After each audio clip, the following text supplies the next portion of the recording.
Hello student, in today video lecture we will take mutual induction. Mutual induction क्या है? एक phenomena है, production of induced EMF in one coil due to change in current in the neighbouring coil. कि आपका induce EMF आपका दूसरी coil में होएगा और एक करंट किस है, इस साथ वाले में चेंज होएगा। तो ये देखिए, आपका दो कॉइल ली, इसके अंदर एक टेपिंग की लगाई, ये बैटरी लगाई, बैटरी से हम धीरे धीरे करंट को इंक्रीज करेंगे तो इसके अंदर फ्लक्स चेंज होएगा। फ्लक्स चेंज होने की वजह से क्या होएगा, साथ वाली कॉइल में भी फ्लक्स चेंज होएगा और फ्लक्स चेंज उसका होने की वजह से उसमें इंड्यूस ईएमएफ आएगी। तो आपका इसके अंदर करंट चेंज हो रहा है और उसके अंदर इसके करंट चेंज होने से इसमें फ्लक्स चेंज हुआ, फ्लक्स चेंज होने से साथ वाली कॉइल में भी फ्लक्स चेंज हुआ और फ्लक्स चेंज होने की वजह से उसमें इंड्यूस ईएमएफ आई। अब phi is directly proportional to I. Phi किसके डायरेक्टली प्रोपोर्शनल है? आई के। फाई किसके डायरेक्टली प्रोपोर्शनल है? आई के। तो आपका phi equals to M I. Phi equals to M I. M क्या है? Mutual inductance. एम क्या है? Mutual inductance. डायरेक्टली प्रोपोर्शनल को रिमूव करके लगाया। अब लेंजेस का सेकंड लॉ और फैराडे का सेकंड लॉ और लेंजेस लॉ को कंबाइन करते हैं तो we get this statement E equals to induced EMF equals to minus d phi by dt minus m di by dt। अब उसके बाद आपका क्या है कि कितनी वैल्यू आई आपकी, क्या रेंज आई इसके अंदर, आपकी क्या वैल्यू आई है?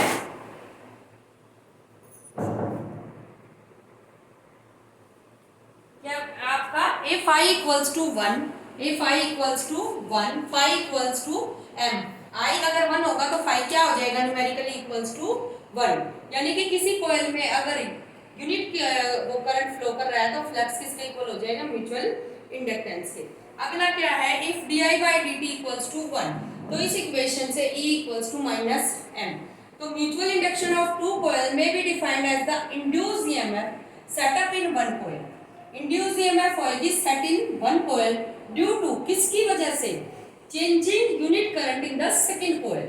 Changing unit current in the neighbouring coil और सेकंड कॉइल, या आप प्राइमरी कॉइल भी बोल सकते हैं। ऐसे भी लिख सकते हो कि the mutual induction of two coils में be defined as the induced EMF set up in secondary coil when the current in the neighboring coil when the current in the primary coil changes at the unit rate। ये primary कोयल है और वो क्या है? आपकी secondary कोयल है। कौन सी कोयल है? सेकेंडरी कोयल है। अब देखिए expression for mutual induction of two long solenoids. दो सोलेनॉइड्स है आपका, ये एक सोलेनॉइड है नीचे जिसका R1 रेडियस है, S1 जो सोलेनॉइड है उसकी जो रेडियाई है, जो ये सर्कल फॉर्म कर रहे हैं इस तरह से कॉइल के अंदर, उसका रेडियाई R1 है और जो ये डॉटेड वाला सोलेनॉइड है इसका रेडियस क्या है? R2। और दोनों सोलेनॉइड्स की लेंथ क्या है आपकी? L। और कोएक्सियल का मतलब उनकी एक्सिस क्या है? कॉमन। दोनों की सेम एक्सिस है। सेम एक्सिस के ऊपर तो इस तरह से आपका मर्ज कर रखेंगे कि दोनों की सेम एक्सिस है। उसके बाद एरिया क्या बनेगा?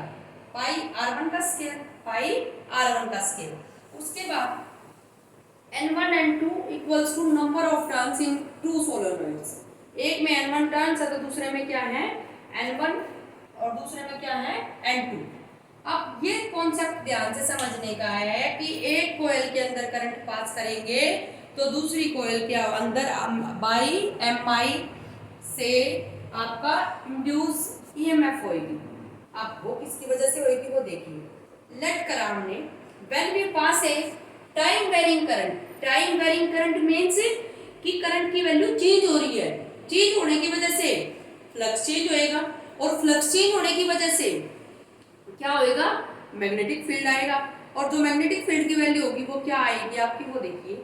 when we pass a time varying current I2 through S2, the magnetic field set up inside S2 is due to I2।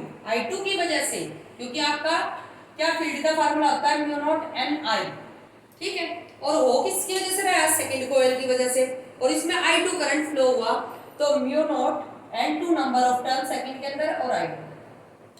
लेकिन इसकी वजह से फ्लक्स चेंज होएगा फर्स्ट के अंदर। किसके अंदर फ्लक्स चेंज होएगा? फर्स्ट के अंदर। तो total flux with inner solenoid S1 is given by V2A N1। V2A N1। V2A N1। अब V2A N1 होएगा आपका क्या करेंगे, अब B2 और एरिया के बीच में क्या है, दोनों का आपका इस तरह से ही है, आपका फील्ड जा रहा है और इस तरह से ही एरिया वेक्टर है इसके ऊपर परपेंडिकुलर, तो ये एरिया वेक्टर होगा परपेंडिकुलर, इसी तरह से फील्ड जा रहा है, तो आपका क्या आएगा, दोनों के बीच में एंगल cos 0 हो जाएगा, cos 0 की वजह से cos 0 1 होएगा और n नंबर ऑफ टर्न्स है तो इसलिए n, ठीक है, रख दिया। उसके बाद हम ये लिखते हैं mutual inductance of coil 1 with respect to the coil second, with respect to the coil second is, अब क्या करेंगे बेटा वो ध्यान से देखिए, M12 यानी कि mutual induction of coil 1 with respect to 2 की वजह से म्यूचुअल इंडक्टेंस आ रहा है किसके अंदर, 1 के अंदर, वो देखिए क्या है, phi1 by I2, phi1 by I2, phi1 by I2, तो क्या फार्मूला बन जाएगा, mu naught N2 A N1, phi1 की यही वैल्यू है आपकी, डाल दो। उसके बाद I2 भी था, I2 से I2 कैंसिल हो गया, उसके बाद N2 की वैल्यू डाल दो।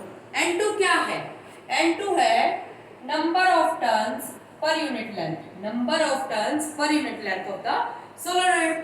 अब M12 निकल गया यहाँ से बच्चे, सिमिलरली भी हम निकालेंगे M21, M21 कैसे निकलेगा, M21 कैसे निकलेगा, when we pass a time varying current I1 through S1, S1 में हमने करंट पास करा I1, मैग्नेटिक फील्ड सेटअप हुआ किसके अंदर, S1 के अंदर, किस करंट की वजह से, I1 करंट की वजह से, तो यहाँ पे B1 mu naught Ni I1 आ जाएगा।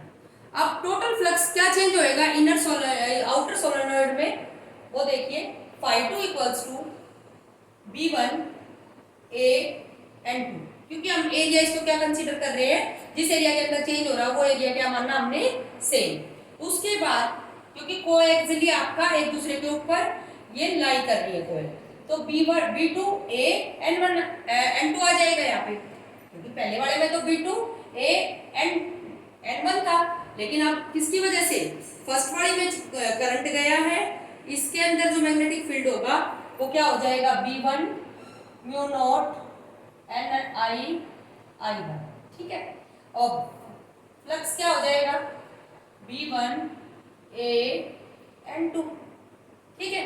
उसके बाद आपका mutual induction of coil second with respect to coil first, तो M12 क्या आएगा, M12 में यहाँ पे क्या आ जाएगा, इसकी जगह पे I1 आ जाएगा और यहाँ पे क्या आ जाएगा phi2, क्या आ जाएगा phi2, तो लेकिन रिलेशन क्या आएगा, यही रिलेशन निकलेगा आपका, जब इसको सोल्व आउट करोगे क्या निकलेगा आपका, यही रिलेशन आएगा। और क्या वैल्यू है इसकी, M12 इक्वल्स टू या M21 equals to mu not N1 N2 bye